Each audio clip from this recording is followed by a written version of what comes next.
पिछले लेक्चर में हमने ये पढ़ा था कूलम्ब्स लॉ के बारे में कि कूलम्ब्स ने क्या बताया था कि दो चार्जेस को जब हम रखते हैं एक दूसरे से कुछ डिस्टेंस पे तो उनके बीच का फोर्स लगता था।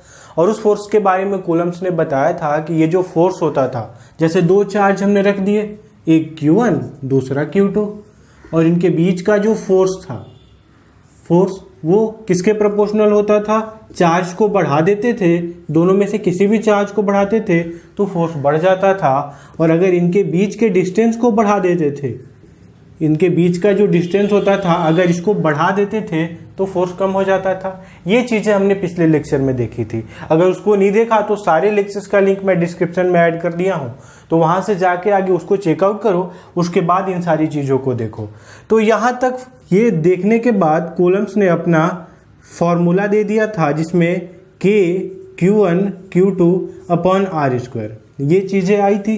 कूलम्ब्स का ये फॉर्मूला था कि दो चार्जेस को उन्होंने एयर में रख के चेक किया था और उनके बीच ये इतना फोर्स लगता था यहाँ से। तो अब ध्यान दो इसमें कि कूलम्ब्स ने एयर में तो चेक कर दिया था इन सारी चीज़ों को, लेकिन जैसे ही उन्होंने दो चार्ज लिए Q1 और Q2 और उनके बीच का डिस्टेंस रखा 1 मीटर और इनको एयर में ले जाके चेक किया था तो इनका एयर में कुछ फोर्स आता था, मान लो 10 न्यूटन इनके बीच का फोर्स लगता हो।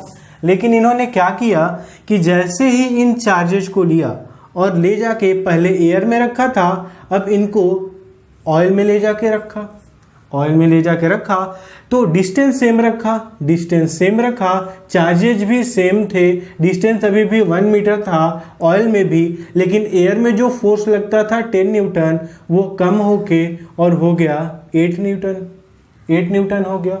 ठीक इसी तरह से फिर से इन्होंने मीडियम को चेंज किया, पहले एयर में रखा था, ऑयल में रखा, अब वाटर में ले जाके रखा, वाटर में, तो इनका जो फोर्स था डिस्टेंस तो अभी भी सेम रखा, चार्जेज भी सेम थे, लेकिन जो फोर्स था वो 9 न्यूटन हो गया, मतलब फोर्स और कम हो गया। बात समझ में आ रही है? मतलब क्या था कि इस फॉर्मूले में कोई तो ऐसी चीज थी, अगर ये फॉर्मूला बिल्कुल करेक्ट होता, सिर्फ फोर्स चार्जेज पर ही डिपेंड करता या उनके बीच के डिस्टेंस पे डिपेंड करता तो ये फोर्स की वैल्यू चेंज नहीं होती। इसका मतलब फोर्स किसी ना किसी और चीज पे डिपेंड करता है और उस चीज को हमने नाम दिया कैरेक्टरिस्टिक्स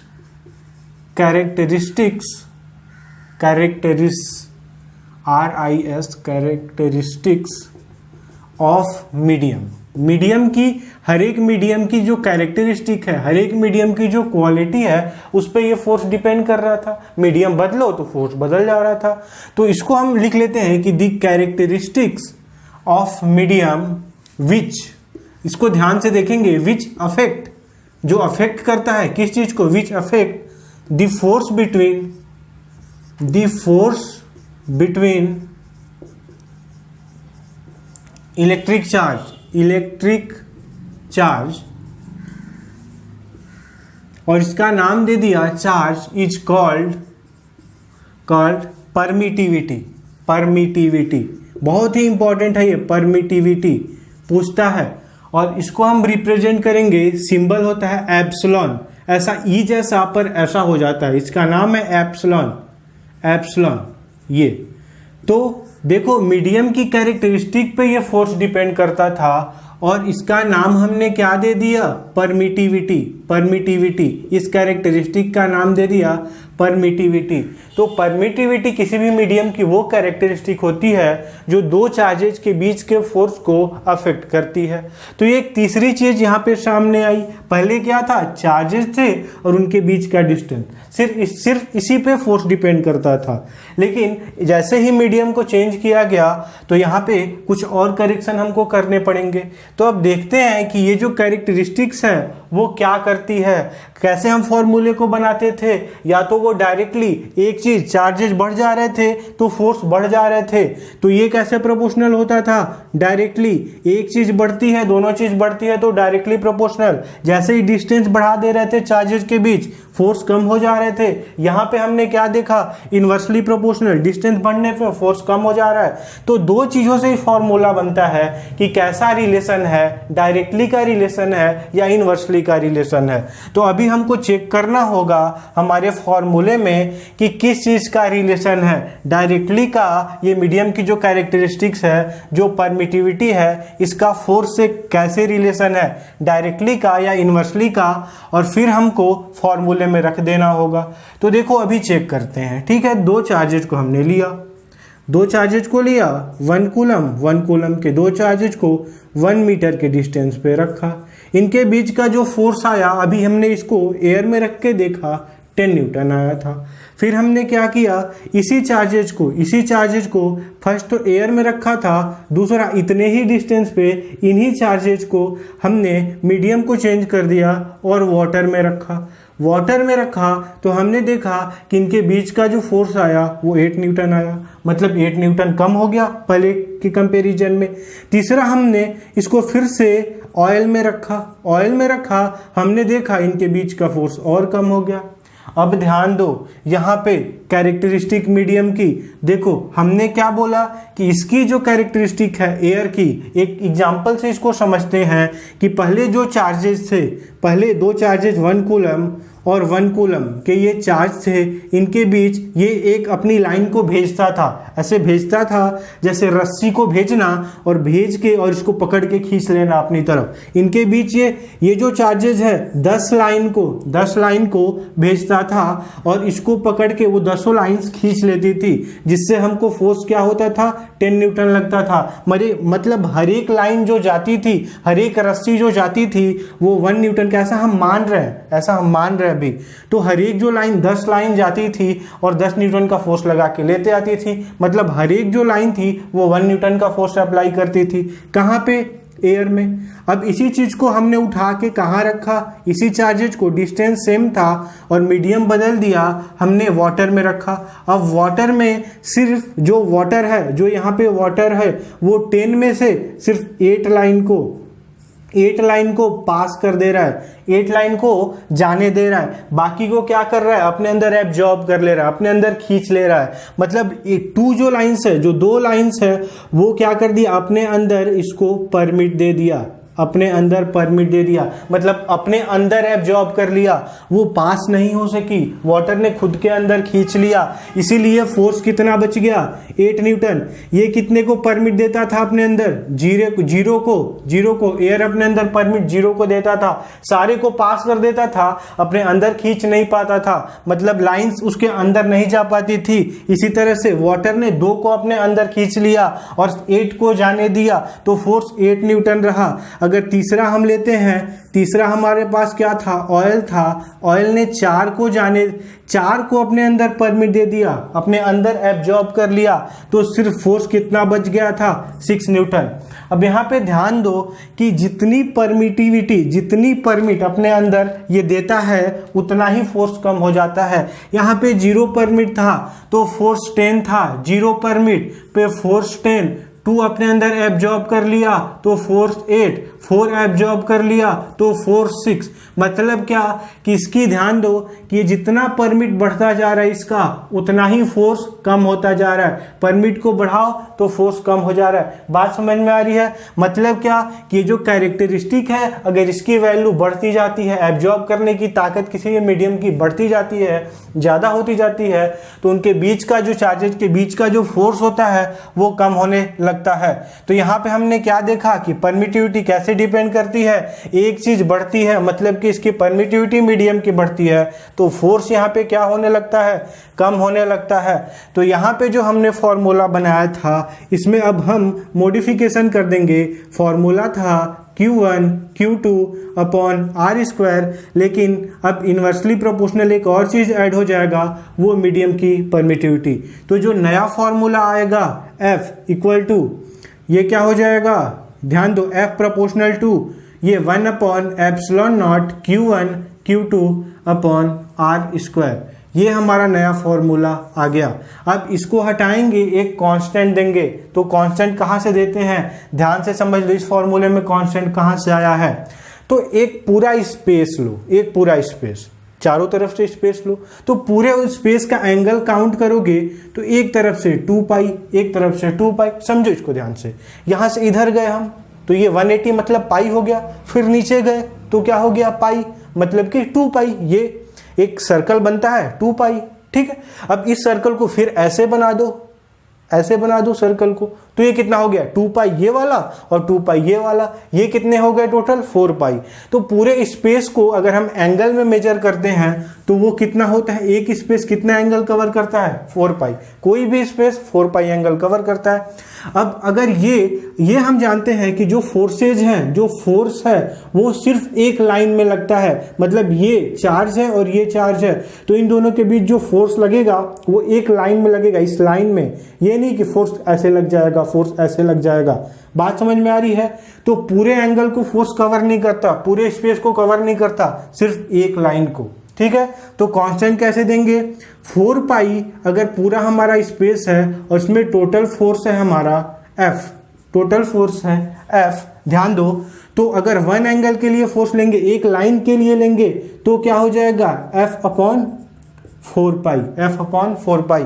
मतलब अभी फोर्स हमारा क्या आ रहा था इतना, अब फोर्स जो एक्चुअल फोर्स कांस्टेंट के साथ आ जाएगा वो यहाँ पे नीचे क्या लग जाएगा 4 पाई, 4 पाई। बात समझ में आ रही है? ये एप्सिलॉन हमने परमिटिविटी दी Q1 अपॉन Q2 और ये R², ये बात समझ में आ रही है? तो ये ध्यान दो, यहाँ पे जो साइन हटाते हैं प्रोपोर्शनल का, यहाँ पे कांस्टेंट आता है और कांस्टेंट क्या आ गया 1 अपॉन 4 पाई। क्यों? क्योंकि पूरे के लिए 4 पाई के लिए पूरा एक फोर्स लग जाता था, तो 1 लाइन के लिए कितना फोर्स लगता था 1 अपॉन 4 पाई, इसलिए ये 1 अपॉन 4 पाई यहाँ पे कांस्टेंट ऐड हो गया और नया फॉर्मूला हमारा बन गया F equal to 1 upon 4 pi epsilon naught Q1 epsilon Q1 Q2 upon R²। ये हमारा नया फोर्स बना। पहले कूलम्स ने क्या दिया था, सिर्फ एयर में चेक करके जो हमारा फोर्स दिया था वो होता था F इक्वल टू K, और यहाँ पे क्या दिया हुआ था Q1 Q2 अपॉन R²। यहाँ पे इन्होंने इसको एयर में चेक किया हुआ था और यहाँ पे कहीं पे भी सिंबल नहीं था, मीडियम की कैरेक्टरिस्टिक को इन्होंने कंसीडर नहीं किया था। लेकिन बाद में फॉर्मूले को चेंज करना पड़ा क्योंकि मीडियम की कैरेक्टरिस्टिक्स दो चार्जेज के बीच के फोर्स को इफेक्ट करती थी। तो यहाँ से अगर इसको कंपेयर कर देते हैं इस इक्वेशन को और इस इक्वेशन को, तो K की जगह पे क्या आ जाता है 1 upon 4 pi epsilon, 1 upon 4 pi epsilon. यहाँ एप्सिलॉन क्या हो जाएगा 1 अपॉन 4 पाई इंटू के, 4 पाई इंटू के। अब ध्यान दो, इन्होंने कहाँ पे चेक किया हुआ था, कूलम्स ने सबसे पहले एयर में, और एयर में के की वैल्यू इन्होंने कितनी निकाली हुई थी, इसको हटा देते हैं। एयर में के की वैल्यू इन्होंने कांस्टेंट की वैल्यू निकाली हुई थी चेक करके 9 इंटू 10⁹ ये वैल्यू थी। तो अब ध्यान दो कि हम किसी भी मीडियम के कैरेक्टरिस्टिक को परमिटिविटी बोलते हैं, उसको एप्सिलॉन से डिनोट करते हैं। अगर इसी को एयर के लिए लिखना हो तो इसमें एक स्पेशल सिंबल बना लेते हैं, एप्सिलॉन के नीचे ये नॉट का साइन लगा लेते हैं, जीरो का नॉट। तो ये जो साइन हुआ ये परमिटिविटी का है, लेकिन किसकी परमिटिविटी है, एयर की या फ्री स्पेस की, जहां पे कुछ भी नहीं, कोई दूसरा मीडियम नहीं है। तो ये एप्सिलॉन नॉट हो गया। अब एयर के लिए के की वैल्यू कितनी है 9 इंटू 10⁹, तो एयर की परमिटिविटी को क्या लिखेंगे एप्सिलॉन नॉट। तो एप्सिलॉन नॉट की वैल्यू निकालेंगे तो 1 अपॉन 4 पाई, और के की वैल्यू रखनी होगी तो 1 4, और पाई की वैल्यू क्या होती है 22/7, और के की वैल्यू कितनी है 9 इंटू 10⁹। तो इसको सॉल्व करना तुम लोग देखना करके और नीचे कमेंट करना कितनी वैल्यू आ रही है। इसकी वैल्यू आती है 8.85 इंटू 10⁻12। तो यहाँ से एयर की परमिटिविटी की वैल्यू हमने फाइंड आउट कर ली, एप्सिलॉन नॉट की वैल्यू 8.85 इंटू 10⁻12। तो ये था हमारा परमिटिविटी। उसके बाद value of epsilon for air मतलब एप्सिलॉन नॉट की वैल्यू कितनी 8.85 इंटू 10⁻12। तो यहाँ तक सारी चीजें क्लियर हैं। अच्छा चलो, अब देखो एक दूसरी चीज आती है रिलेटिव परमिटिविटी किसको बोलते हैं। परमिटिविटी क्या होती है, मीडियम की क्वालिटी। हर एक मीडियम को अलग अलग चार्जेस पे अलग अलग इफेक्ट शो करता है, चार्जेस को रखो तो अलग अलग इफेक्ट शो करता है, उसी की क्वालिटी उसी की कैरेक्टरिस्टिक को हम परमिटिविटी बोलते थे। अब रिलेटिव परमिटिविटी के लिए देखो, फोर्स अगर हम किसी भी चार्जेस को अगर एयर में रखें तो F नॉट बोल दे रहे हैं फोर्स, और ये फोर्स कितना लगेगा 1 अपॉन 4 पाई। एयर के लिए क्या हो जाएगा epsilon naught Q1 Q2 upon R square, अगर उनके बीच का डिस्टेंस R हो तो। अब ध्यान दो, अगर इसी चार्जेज को अगर हम किसी दूसरे मीडियम में इतने ही डिस्टेंस पे रखते हैं तो force in other medium m लगा देंगे और ये क्या हो जाएगा 1/4 पाई और एप्सिलॉन उस मीडियम का, परमिटिविटी उस मीडियम की। अगर इनको हम डिवाइड कर देते हैं तो देखो F0 अपॉन F मीडियम, ये क्या हो जाएगा 1/4 पाई epsilon naught Q1 Q2 upon R square. इसको डिवाइड करके बताओ कितना होगा 1/4 pi epsilon m Q1 Q2 upon R square. Divide करने पे एप्सिलॉन m ऊपर चला जाएगा और एप्सिलॉन नॉट नीचे चला जाएगा। तो ध्यान दो कि ये जो है ये एक रेशियो, किसका रेशियो है, परमिटिविटी। परमिटिविटी किसकी है, परमिटिविटी मीडियम की परमिटिविटी है। और किसके साथ रेशियो इसका निकाला है, परमिटिविटी ऑफ एयर। तो इनका रेशियो परमिटिविटी ऑफ मीडियम और परमिटिविटी ऑफ एयर, इसके रेशियो को हम एक बोल देते हैं रिलेटिव परमिटिविटी। एप्सिलॉन के आगे R लगा देते हैं और एप्सिलॉन R इसी को बोलते हैं, यहाँ पे ये हमारा रेशियो आ गया F0 upon FM equal to epsilon m upon epsilon naught equal to ER। यही क्या है, ER को ही हम क्या बोलते हैं, रिलेटिव परमिटिविटी। तो रिलेटिव परमिटिविटी को डिफाइन कैसे करेंगे, relative permittivity is the ratio of the permittivity of medium to the permittivity of air. ये हमारी रिलेटिव परमिटिविटी हो गई। बात समझ में आ रही है। अब इसको बनाया किस लिए रिलेटिव परमिटिविटी को, इसको ध्यान से समझो। तो अगर देखो फोर्स हमारा अगर किसी भी मीडियम में निकालना हो, ये चीज को लो, इसको और इसको लो, तो ये हमारा यहाँ पे हम इसको लिखते हैं F0 upon FM equal to ER, relative permittivity. अब ध्यान दो कि FM इक्वल टू क्या हो जाएगा, F0 अपॉन ER।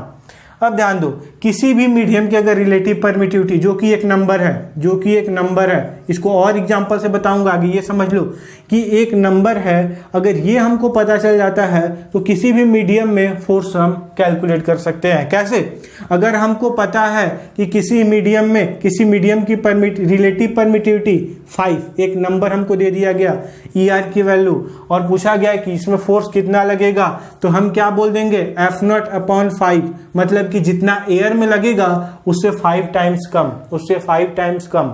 समझ में आ रही है बात। मतलब कि अगर एयर में ये हमारा फोर्स पता है, और रिलेटिव परमिटिविटी पता है, तो किसी भी मीडियम में हम इजीली फोर्स पता कर सकते हैं इस रिलेटिव परमिटिविटी से। अब देख लो, रिलेटिव परमिटिविटी नहीं रहता तो क्या होता, तो बार बार हर एक परमिटिविटी, मीडियम की परमिटिविटी की वैल्यू रखनी पड़ती। जैसे एयर का कितना 8.85 ऐसा नंबर ले रहे हैं, इसकी वैल्यू यही होती है। अगर कोई दूसरा मीडियम, मान लो ये मीडियम लिया, इसका 17.5 ऐसा याद करना पड़ता हर एक मीडियम का।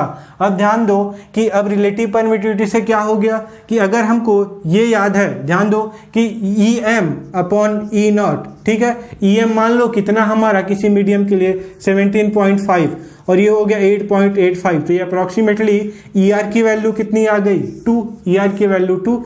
मतलब कि हमको सिर्फ रिलेटिव परमिटिविटी एक नंबर ये याद करने में इजी रहेगा, किसके कंपैरिजन में, हर एक की वैल्यू याद करने के कंपैरिजन में। तो इसलिए हमने ER को बनाया, ER से ही हर चीज को हम मेजर करेंगे और उसी को अप्लाई करेंगे बार बार। आ रही है बात समझ में। तो रिलेटिव परमिटिविटी एक नंबर होता है जिससे हम क्या करते हैं, किसी भी मीडियम में फोर्स को इजीली कैलकुलेट कर सकते हैं। ER की कोई इसकी यूनिट नहीं होती, क्योंकि एक नंबर है, रेशियो है दो चीज़ों का। तो यहाँ पर रिलेटिव परमिटिविटी हमारी खत्म हुई। अब ध्यान दो, एक चीज़ बहुत ही इंपॉर्टेंट आता है इसमें कि अभी हमने फोर्स निकाला, force F equal to K Q1 Q2 upon R square, ठीक है। ये हमारा फोर्स किसी भी, मान लो कोई भी चीज़ है, इसके बीच आता है 10 न्यूटन, ठीक है। अब क्या इतनी इंफॉर्मेशन फोर्स के बारे में करेक्ट है, तो आंसर है बिल्कुल नहीं।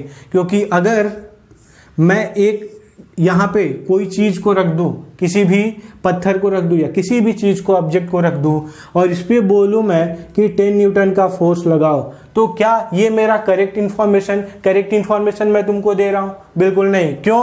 क्योंकि 10 न्यूटन में एक क्वेश्चन आ जाएगा कि 10 न्यूटन का फोर्स लगाना किधर की तरफ है। मतलब एक चीज इंपॉर्टेंट है यहाँ पे, सिर्फ नंबर से काम नहीं चलेगा, क्या लगाना होगा? डायरेक्शन भी बताना होगा। तो ये जो फोर्स है ये हमने अभी ये हमको क्या देता है? सिर्फ मैग्नीट्यूड मतलब सिर्फ नंबर देता है। अगर इसके साथ डायरेक्शन नहीं बताते तो फोर्स क्या करेक्ट इंफॉर्मेशन हम नहीं दे सकते। इसीलिए तो हम बोलते हैं कि फोर्स क्या है? वेक्टर क्वांटिटी है। वेक्टर क्वांटिटी वो क्वांटिटी होती है जिसमें मैग्नीट्यूड भी होता है। मैग्नीट्यूड मतलब एक नंबर, और क्या होता है? डायरेक्शन। तो मैग्नीट्यूड तो हमने जान लिया, अब डायरेक्शन में लिखेंगे, डायरेक्शन भी देखेंगे फोर्स का। तो इसके लिए जो हम देखेंगे उसका नाम दिया हुआ है हमने वेक्टर फॉर्म। ये बहुत इंपॉर्टेंट है, बार बार एग्जाम में आता है। Vector form of Coulomb's law. इसको ध्यान से समझेंगे तो बहुत इजी लगेगा, नहीं तो बहुत हार्ड हो जाएगा। Vector forms of coulomb law. अब हम यहाँ पे देखेंगे कि वेक्टर फॉर्म में कैसे रिप्रेजेंट करेंगे कूलम्ब्स लॉ को। तो सबसे पहले वेक्टर की छोटी छोटी बातें देख लेते हैं। कोई भी एक वेक्टर है, वेक्टर ए है, इसको ध्यान दो। हाँ, एक चीज फिर से और थोड़ा सा डीप इसमें जाते हैं कि वेक्टर को कैसे रिप्रेजेंट करते हैं। एक नॉर्मल क्वांटिटी है, कोई भी चीज है तो उसको हम रिप्रेजेंट करेंगे। तो मान लो ए मान लिया, बी मान लिया, सी मान लिया। लेकिन यही अगर वेक्टर क्वांटिटी है तो यहाँ पे एरो लगा देते हैं। एरो लगा देने से पता चलता है कि इसमें एक डायरेक्शन भी है जिससे ये वेक्टर क्वांटिटी है। तो वेक्टर क्वांटिटी को लिखने का क्या तरीका है? इसका मैग्नीट्यूड लिखो मतलब ए, और इसका एक डायरेक्शन को कैसे लिखते हैं? तो डायरेक्शन को छोटे ए से लिखेंगे, अगर बी रहेगा तो छोटे वाले बी से लिखेंगे और इस पे कैप लगा देते हैं। तो ये इसका डायरेक्शन बताता है, ये इसका मैग्नीट्यूड और ये इसका डायरेक्शन। मैग्नीट्यूड कैसे पता चलेगा? ये तो हम ये भी बोल सकते हैं ना कि ये कोई दूसरी क्वांटिटी है। जैसे क्वांटिटी दो तरह की पढ़ा होगा 11th में, स्केलर और एक हो गया था वेक्टर। वेक्टर में डायरेक्शन की भी जरूरत पड़ती थी और स्केलर में डायरेक्शन की जरूरत नहीं पड़ती थी। जैसे 2 किलो शक्कर, उसमें कहीं डायरेक्शन की जरूरत है नहीं। लेकिन अगर मैंने बोल दिया कि 100 मीटर यहाँ से जाओ और 100 मीटर जाने पे ये शॉप मिल जाएगी, तो हमको क्या बताना पड़ेगा? 100 मीटर के साथ डायरेक्शन भी, नहीं तो यहाँ से 100 मीटर तो बहुत सारी चीजें हैं। तो दो तरह की फिजिक्स में क्वांटिटी होती है, एक में डायरेक्शन बतानी पड़ती है, उसको हम वेक्टर बोलते हैं। एक में डायरेक्शन नहीं बतानी पड़ती, उसको स्केलर बोलते हैं। तो स्केलर को हम किसी भी नंबर से रिप्रेजेंट कर सकते हैं, किसी भी अल्फाबेट से। लेकिन अगर ये वेक्टर है तो वेक्टर पे क्या लगाना पड़ता है? एक एरो का साइन जो बताता है कि ये वेक्टर क्वांटिटी है। वेक्टर क्वांटिटी में मैग्नीट्यूड होता है इसका नंबर। जैसे 100 मीटर जाओ और ईस्ट की तरफ जाओ, ईस्ट क्या है? हमारा डायरेक्शन है। अब ध्यान दो यहाँ पर, ठीक है। तो ये वेक्टर क्वांटिटी है। अब ध्यान दो, इसको लिखने का एक और अच्छा तरीका है। ये तो इसका मैग्नीट्यूड है, लेकिन ये तो स्केलर भी हो सकता है अगर हमने नहीं बताया हुआ है तो इसको स्केलर ना बताने के लिए, मतलब कि ये वेक्टर ही है, इसके लिए इसको वेक्टर क्वांटिटी ही लिखते हैं और यहाँ पे एरो लगा देते हैं, ऐसे मॉड लगा देते हैं, मॉड का साइन। तो जिससे ये पता चलता है कि ये किसी वेक्टर क्वांटिटी का मैग्नीट्यूड है। बस ये लिखने का तरीका है, सिंपल सा। तो वेक्टर में मैग्नीट्यूड है, ये वेक्टर को लिखने का तरीका है, इसका मैग्नीट्यूड और इसका डायरेक्शन। ये एक्चुअल हमारा तरीका होता है किसी भी वेक्टर क्वांटिटी को लिखने का। अब ध्यान दो, यहां से ए कैप की वैल्यू कितनी आ जाती है? तो ये है vector A upon vector A का मॉड, मतलब मैग्नीट्यूड। अब इस एग्जांपल से समझते हैं 100 मीटर, ये 100 मीटर पूरा ईस्ट हमारा इंफॉर्मेशन है, लेकिन वेक्टर ए का मॉड सिर्फ कितना है? 100 मीटर। बात समझ में आ रही है? तो 100 अगर कैंसिल भी हो गए तो ये क्या मिल गया? ईस्ट। ईस्ट के आगे क्या है? 1। बात समझ में आ रही है? तो ये जो चीज है यहाँ पे ध्यान दो, इसको बोलते हैं ए कैप। ए कैप जो डायरेक्शन बताता है, डायरेक्शन, ये डायरेक्शन है, इसको बोलते हैं यूनिट वेक्टर। यूनिट वेक्टर इसको बोलते हैं। क्यों? क्योंकि ये डायरेक्शन बताता है, वेक्टर क्वांटिटी है, लेकिन इसके आगे क्या लगा हुआ है? 1। ये और सारी चीजें तो कैंसिल हो जाती हैं। बात समझ में आ रही है? ये सारी चीजें 11th की हैं, 11th में पढ़ा होगा। मैं यहाँ पे थोड़ा सा रिवाइज करा दे रहा हूँ, समझ में आ रही है बात? तो यहाँ देखो ये वेक्टर क्वांटिटी का हमारा ये डायरेक्शन है जो वेक्टर और उसके मॉड के रेशियो के इक्वल होता है, यहाँ से ये फॉर्मूला आता है। चलो इतनी सारी चीज़ें देख ली। अब देखो यहाँ पे हमको कूलम्ब्स लॉ को लिखना है वेक्टर फॉर्म में। तो सबसे पहले दो चार्जेज लेंगे Q1 और यहाँ पे ले लिया Q2, इनके बीच का डिस्टेंस हमने दे दिया R, ठीक है। अब यहाँ पे ध्यान दो कि फोर्स को हमको लिखना है Q1 Q2 पे, दोनों प्लस चार्ज है, दोनों पॉजिटिव चार्ज है। Q1 Q2 पे जो फोर्स लगाएगा वो किधर की तरफ लगाएगा, इधर की तरफ रिपेल करेगा, धक्का देगा। इस फोर्स का नाम कैसे देंगे, इस पे ध्यान दो। तो फोर्स तो लिख देंगे, फोर्स पे एरो भी लगा देंगे, वेक्टर क्वांटिटी है, लेकिन और नाम कैसे देंगे।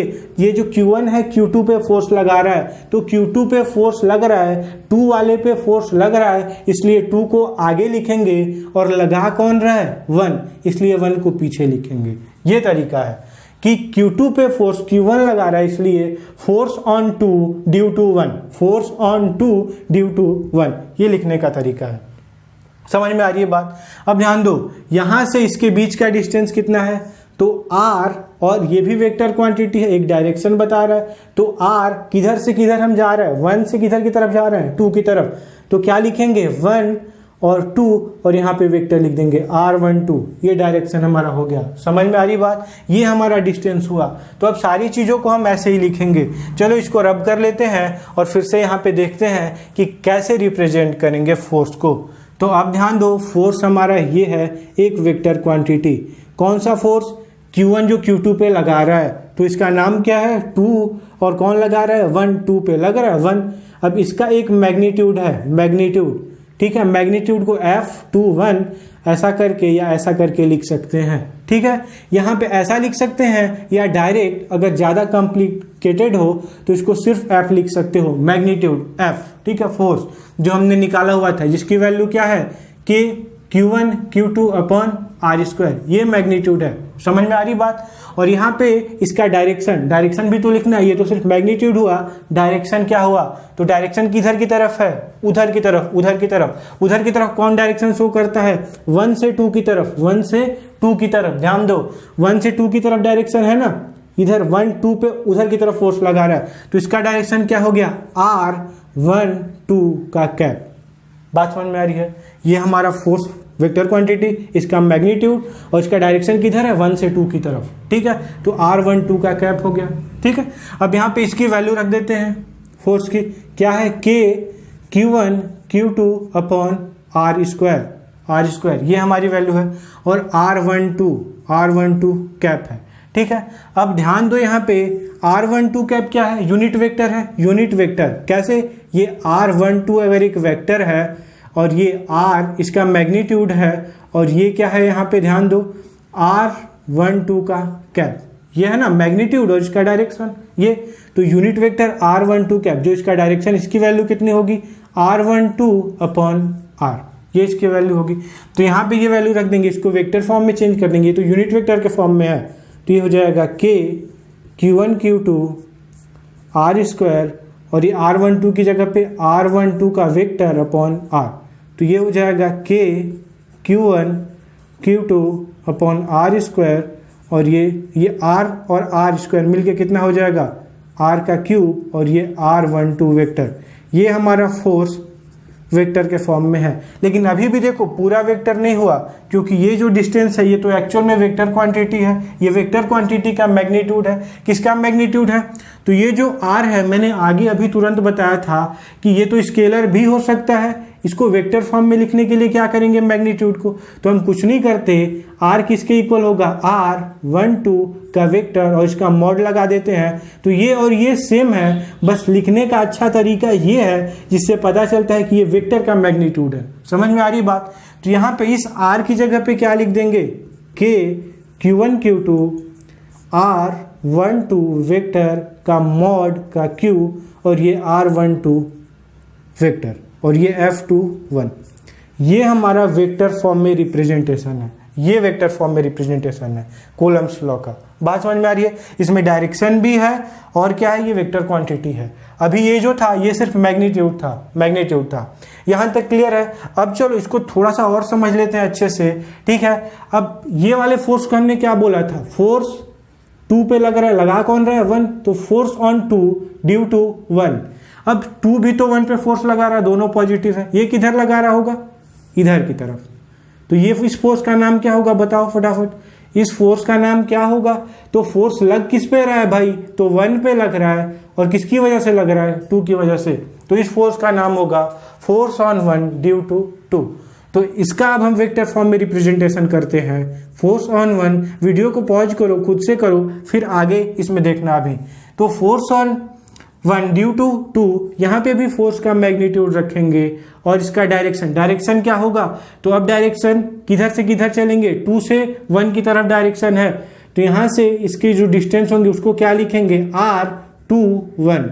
ये डायरेक्शन है ना जी, 2 से किधर की तरफ जा रहे हैं, 1 की तरफ। बात समझ में आ रही है, 2 1 पे लगा रहा है, तो यहाँ पे जो डायरेक्शन हो जाएगा R21 का कैप। फिर से वही चीज, इसकी वैल्यू रख देंगे K Q1 Q2 upon R², और R21 कैप की जगह पे क्या रखेंगे, R21 कैप की जगह पे वेक्टर होगा, वेक्टर R21 अपॉन R, तो यहाँ पे रख देंगे R21 का वेक्टर अपॉन R। तो फिर ये हो जाएगा K Q1 Q2 R का क्यूब, और ये हो जाएगा R21 वेक्टर, ये फोर्स 1 2। अभी भी ये पूरा सही नहीं है, R को क्या लिखना पड़ेगा, R को लिखना पड़ेगा R21 का वेक्टर का मॉड, तो यहाँ पे लगा देंगे। तो K Q1 Q2 R21 mod का क्यूब और R21, ये हमारा वेक्टर फॉर्म है। फोर्स जो लग रहा है किस पे, Q1 पे, कौन लगा रहा है, Q2 लगा रहा है। तो ये वेक्टर फॉर्म है कूलम्ब्स लॉ का। क्लियर है सारी चीजें, एक दो बार इसको करना, वीडियो को फिर से रिपीट करके देखना अगर नहीं समझ में आ रही है कोई चीज तो। यहां हमने वेक्टर फॉर्म में रिप्रेजेंट किया, ठीक है, कूलम्ब्स लॉ को ऐसा। तो ये हमारा वेक्टर फॉर्म आया कितना, वेक्टर फॉर्म हमारा आया, देख लो ऐसे, वेक्टर फॉर्म 2 पे अगर निकाल रहे थे तो क्या आ रहा था, force on 2 due to 1 K Q1 Q2, और ये R12 वेक्टर का क्यूब और R12 वेक्टर, ये हमारा फोर्स आ रहा था। ठीक है, यहां तक समझ में आ रही है बात। अब वेक्टर फॉर्म कूलम्ब्स लॉ का एक और तरीके से एग्जाम में पूछता है, ठीक है। ये तो वेक्टर फॉर्म अगर पूछेगा क्वेश्चन में कि सिर्फ वेक्टर फॉर्म कूलम्ब्स लॉ का लिखो, तो ऐसे लिख देना बना के। अब ध्यान दो, ऐसे पूछ देता है, इसमें क्वेश्चन दे देता है विथ रिस्पेक्ट टू ओरिजिन, मतलब कहीं ओरिजिन दे दिया और उसके रिस्पेक्ट में चार्ज को रखा।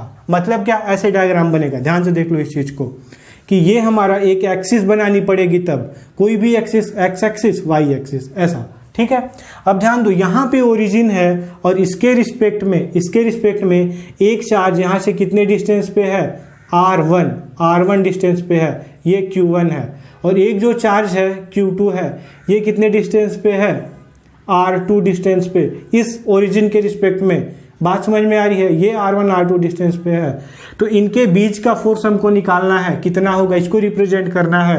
तो हमने इसको यहाँ से ज्वाइन कर दिया, और इसका नाम क्या पड़ जाएगा, इस डिस्टेंस का, 1 से लेके 2 की तरफ जा रहा है, तो 1 2 वेक्टर हो गया। ठीक है, अब ध्यान दो, यहाँ से वेक्टर लॉ से एक चीज ध्यान दो, ये 11th में पढ़ा होगा कि एक वेक्टर ये A है, एक वेक्टर ये K है, और ये वेक्टर एक B है, तो इन दोनों को, वेक्टर A और वेक्टर B को जोड़ देंगे तो ये नया वेक्टर C मिलता है। मतलब vector A plus vector B equal to vector C, ये हमारा फॉर्मूला मिलता था कि एक वेक्टर के एरो से दूसरे वेक्टर के टेल को, एक वेक्टर के हेड से दूसरे वेक्टर के टेल को अगर हम जोड़ते हैं तो जो नया वेक्टर मिलता है वो दोनों वेक्टर का सम होता है। तो यहाँ पे ये चीज़ अप्लाई करो, R1 ये एरो है और इसका टेल किस वाले से लगा है, R12 के टेल से लगा हुआ है, तो R1 प्लस R1 का 2 को ऐड करेंगे तो क्या मिल जाएगा, R2 मिल जाएगा, ये वेक्टर मिल जाएगा। तो यहाँ पे R12 की वैल्यू क्या मिल जाएगी, R2 माइनस R1। ये समझ में आ रही है बात। तो ओरिजिन के रिस्पेक्ट में जब भी क्वेश्चन आएगा तो यहाँ पे इसको एलिमिनेट, ऐसा फिगर बनाएंगे, यहाँ तक सेम प्रोसीजर करेंगे, और फिर यहाँ पे K Q1 Q2 और R12 की जगह पे क्या लिख देंगे, R2 माइनस R1 का मॉड का Q, और यहाँ पे R12 की जगह पे क्या लिख देंगे, R2 minus R1 vector sign. ये हमारा फोर्स हो जाएगा ऐसा वेक्टर के फॉर्म में, जब क्या दिया हो, ओरिजिन दिया हो। ओरिजिन अगर नहीं है तो यहाँ तक ही करना, ओरिजिन दे दिया तो 5 मार्क्स का क्वेश्चन दे देता है, तो ये भी कर देना फिगर बना के। समझ में आ रही बात? तो वेक्टर लॉ को आज हमने क्लियर कर लिया, ये सारी चीज़ें वेक्टर लॉ के बारे में। अब देखो एक इंपॉर्टेंट क्वेश्चन इसमें आ जाता है, क्या पूछ देता है कि प्रूफ करो। यहाँ पे देखो ये तो vector form of Coulomb's law हो गया। क्वेश्चन कैसा दे देता है कि प्रूफ करो F21 equal to minus F12। ये तो फिर से वही फिगर बनाएंगे, ये हमारा फोर्स है, ये लाइन है Q1, ये है हमारा चार्ज Q2, इनके बीच का अगर डिस्टेंस इधर से इधर लेते हैं तो R12 हो जाता है, और इधर फोर्स लगता है F2 पे लग रहा है, कौन लगा रहा है 1 ऐसे, और इस पे 1 पे फोर्स लग रहा है, कौन लगा रहा है 2, और ये वाला अगर इधर से इधर का डिस्टेंस लेते हैं तो R2 से स्टार्ट करते हैं 1। यहाँ तक फिगर बनाना है। अब हमारा फोर्स कितना हो जाएगा 2N equal to K Q1 Q2 और ये R², और इसके लिए 2N है, 2N का डायरेक्शन किधर है, उधर की तरफ, मतलब R12 की तरफ, तो ये हो जाता था R12 का कैप ऐसा। और ये देखो यहाँ पे ये हमारा फर्स्ट इक्वेशन होता था। सेकंड इक्वेशन अगर हम ये निकालते हैं F12, 1 पे फोर्स लगा रहा है कौन 2, तो यहाँ पे K Q1 Q2 R² और यूनिट वेक्टर क्या हो जाता था R21 का कैप, इधर की तरफ फोर्स लग रहा है, ये इक्वेशन हमारा 2 हो जाता था। ठीक है, अब ध्यान दो कि R12 उधर की तरफ का डायरेक्शन है, R12 कैप उधर की तरफ का डायरेक्शन है, और R21 इधर की तरफ का डायरेक्शन है, तो इनको हम इक्वेट कर सकते हैं, लेकिन साइन क्या लगाना होगा माइनस, वो उधर की तरफ है और ये इधर की तरफ है, तो इसलिए ये आपस में कैसे इक्वल होंगे, निगेटिव डायरेक्शन में। ये दोनों तो इक्वल ही हैं, यूनिट वेक्टर है, मतलब दोनों का मैग्नीट्यूड कितना 1, लेकिन डायरेक्शन अलग है, इसलिए इक्वेट करने के लिए कौन सा साइन लगा दिया माइनस। तो यहाँ पे R21 कैप की जगह पे क्या लगा देंगे, क्या लिख R12 कैप की जगह पे क्या लिख सकते हैं माइनस R21 कैप, यहाँ पे क्या लिख सकते हैं माइनस R21 कैप, माइनस को आगे ले लो K Q1 Q2 R², और ये क्या हो जाएगा R21 का कैप, ये F21 इक्वल टू। समझ में आ रही बात? अब यहाँ पे इस पूरे की जगह पे हम इसको लिख सकते हैं, ये किसकी वैल्यू है, ये पूरा किसकी वैल्यू है, इसकी जगह पे क्या रख दिया माइनस R21 कैप, माइनस को बाहर ले लिया, R21 कैप बचा, और इसको एक साथ लेके हम इसकी जगह पे ये है, ये किसकी वैल्यू है F12 की, तो F21 कैप और आगे माइनस, और इसकी जगह पे क्या लिख देंगे F12, तो ये हमारा प्रूफ हो गया, ये हमारा प्रूफ हो गया, ये वाली चीज़। तो ऐसे भी करके क्वेश्चन आता है, तुमको डायग्राम बनाना होगा, और यहाँ से छोटा प्रोसेस, एक बार ये इक्वेशन लिखो, ये इक्वेशन लिखो, और यहाँ से R12 cap equal to R21 cap minus लगा दो, और इसकी वैल्यू इसमें पुट कर दो, और इसकी जगह पे ये रख दो, तो यहाँ से ये प्रूफ हो जाएगा। तो ये सारी चीज़ें आज हमने इस लेक्चर में कवर की। वीडियो को देखो, अच्छे से देखा करो, और ज़्यादा से ज़्यादा बच्चों तक शेयर किया करो, ताकि उनको भी हेल्प मिले। मिलता है हम अगली वीडियो में।